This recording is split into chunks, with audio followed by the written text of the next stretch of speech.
Making the Invisible Visible, Black Women 365 Days of the Year. Each day will spotlight a remarkable woman whose story has shaped Black, British or global diasporic history. Women whose achievements are too often overlooked. Through these daily short films, we create a living, breathing archive of leadership, creativity, resistance and legacy. Let's begin. So, my name is Dr. Maame Afua Nikabs. I have a PhD in linguistics, applied linguistics specifically. I think the fine thread that runs through all that I do is raising leaders who are impactful, using their voice, leaders who are visible and who are able to tell the world and show as well the beautiful work that they are doing. And I think for me, impact as a leader is key, and that's the thing that runs through everything that I do.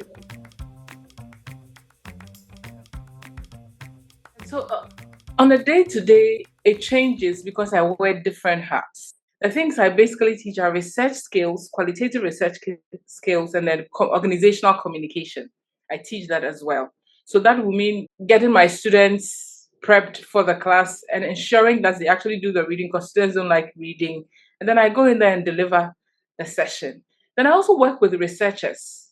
All I'm helping them do is become better researchers, better thinkers, explore the questions of what am I missing? What is needed to be able to produce a research, whether it's an article or a thesis that is coherent, that is clear, and that would land with the audience. And I'm key on, particularly when it comes to the research, how are they able to communicate the value of the work that they are doing, not only to the academic community they belong to, but to the outside world generally. So those are the various pockets of things that I do day to day, depending on where I am operating from that particular day. I think one that I even talk about in my book is my experience leaving Ghana and coming to study in the UK. I mean, in Ghana, English is our first language, and it's our official language as well. That I would speak and people would question because of my accent. And sometimes I even enter rooms and people question whether I deserve a space in that room just because of my color. So that significantly shaped my journey and even influenced what I went on to do after graduating with my PhD. I graduated in 2020, just when George Floyd had died. And there was a lot of talk about diversity and inclusion in society in the workplaces. And so, from my own personal experience, I noticed that yes, they were talking about diversity and inclusion, but no one was really talking about the role of language and how that contributes to inequality in our workplaces.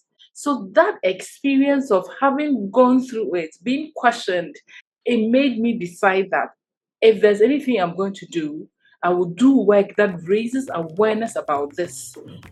And if for nothing at all, leave the world better for my children because I have four of them. One thing about me will be how I grew up.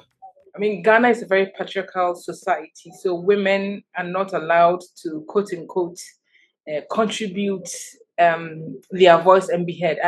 Even in secondary school, we were told that ladies are seen and not heard.